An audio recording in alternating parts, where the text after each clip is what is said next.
Seventh episode begins with Dina bleeding copiously from the Seraphite arrow through her thigh. She and Jesse are at the theater, where he has had to push the arrow through her leg in order to get it out, when Ellie returns from pulverizing Nora. She finds Dina resting on a lounge in the dressing room. The mom-to-be reassures Ellie that the baby is okay, and then Dina slowly sits up and has Ellie take off her shirt so she can tend to her pretty messed up back. As Ellie reports what happened, it seems like she's in shock. "I made her talk. I thought it would be harder to do, but it wasn't," she babbles. "It was easy. I just kept hurting her." Ellie adds that Nora only said wheel and wail, and that she didn't kill her. When Dina remarks that maybe Abby's friend got what she deserved, it brings Ellie to the verge of tears. "Maybe she didn't," she whispers, telling her girlfriend about Joel's massacre at the hospital in Salt Lake City. This news shakes Dina badly, and things don't get better when Ellie confesses that she didn't know who Abby and her friends were when they arrived in Jackson. But she did know what Joel did. Ellie apologizes, but Dina's entire effect has changed. She just says that they need to return to Jackson. Then she turns on her side and tries to rest. The next day, Jesse and Ellie leave to find Tommy. Dina puts her bracelet on Ellie's wrist for good luck.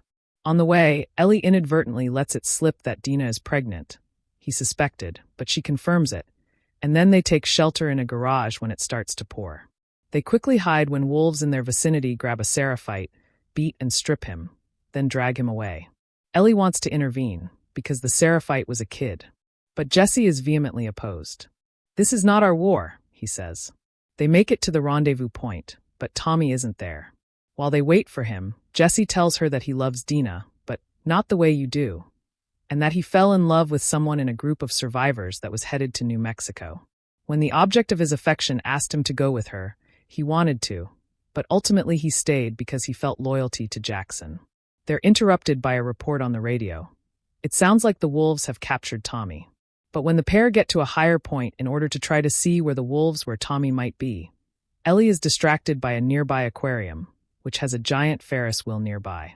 She realizes that Nora's wheel and wail might mean that Abby is holed up there, so she suddenly decides that maybe Tommy is okay, after all, and that she's going to set off for the aquarium instead.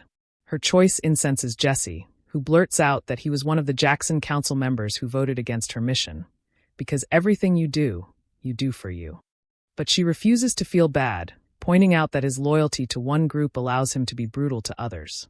After all, he didn't do anything to stop the wolves harming the Seraphite kid. "I really hope you make it," is all he says as he walks away. Ellie goes to the waterfront and is able to get a motorboat running, so she sets off for the aquarium. She's capsized by a giant wave, though, so she and the boat wash up on shore where a Seraphite child watches her. Before Ellie knows what's going on, there's lots of whistling, and then two Seraphite adults pick her up and walk her to a noose in the woods. Ellie yells that she's not a wolf and she's not a local, but that doesn't stop them from stringing her up. A woman with a scimitar seems to be in charge. When there's a horn in the distance, the woman yells, "The village! Leave her!" And Ellie crashes to the ground as the bald and braided ones run. After that, when she arrives at the aquarium, Ellie gains entrance to the building via a broken skylight. She creeps up on Owen and Mel, aka the other female member of Abby's group, as they talk about how to get Abby. Once Ellie makes her presence known, she realizes they have a map. Ellie demands that they hand it over. Owen pretends he will but grabs a gun instead. In the process of shooting him first, Ellie hits Mel in the neck. As Mel's jacket falls open, we see that she's pregnant. As her life drains away, she begs Ellie to cut the baby out of her. Mel bleeds out as well as Ellie cries. She's traumatized, like post-steakhouse traumatized, when Tommy and Jesse suddenly appear and lead her out, returning to Dina at the theater. Later, Tommy, Jesse, and Ellie talk about how it seems like Abby will get to live, after all. Tommy wonders if Ellie can make her peace with that. "I guess I will have to," she says.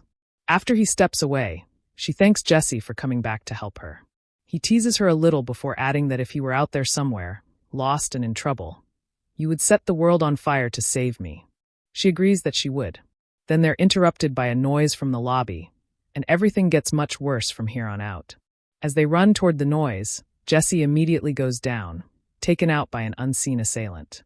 Ellie sees that Tommy, too, has been hit and is unconscious. "And that assailant? It's Abby.